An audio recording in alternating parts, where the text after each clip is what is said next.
મહેસાણા કડવા પાટીદારોની કુળદેવી અને લાખો શ્રદ્ધાળુઓની આસ્થાના પ્રતીક સમાન શ્રી ઉમિયા માતાજી સંસ્થાના ઊંઝા ખાતે આગામી વૈશાખ સુદ પૂનમના પવિત્ર દિવસે ભવ્ય નગર યાત્રાનું આયોજન કરવામાં આવ્યું હતું।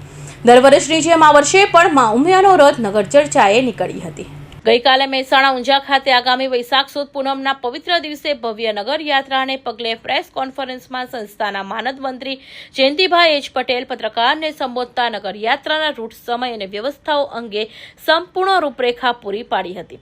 આ પ્રસંગે સમગ્ર ઊંઝા શહેર અને આસપાસના પંથકમાં ભારે ઉત્સાહનો માહોલ જોવા મળી રહ્યો છે। દર વર્ષે વૈશાખ સુદ પૂનમના પવિત્ર દિવસે ઊંઝાના નગર યાત્રા કાઢવાની પરંપરા છે।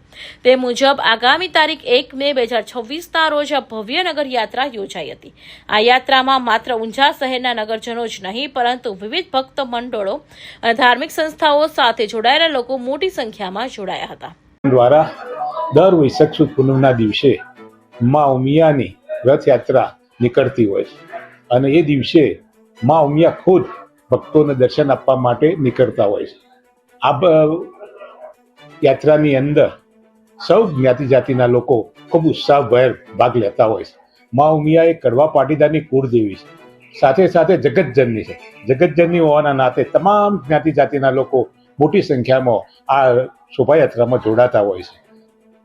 હાલમાં ઉનાળાની કાળઝાળ ગરમી પડી રહી છે અને નગર યાત્રા 8 કિલોમીટર જેટલી લાંબી હોવાથી ભક્તોને તાપનો સામનો ન કરવો પડે તે માટે સંસ્થાના દ્વારા આગોતરું આયોજન કરવામાં આવ્યું હતું।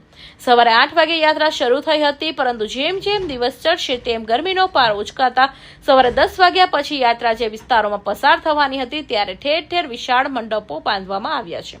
આ છાયડાની વ્યવસ્થાને કારણે દર્શનાર્થીઓને યાત્રાળુઓને ધોમધકતા તપમાં રાહત મળશે અને તેઓ વિના વિઘ્ન યાત્રાનો લાભ લઈ શકશે। કૌશિક પટેલનો report, Hind TV news, Surat.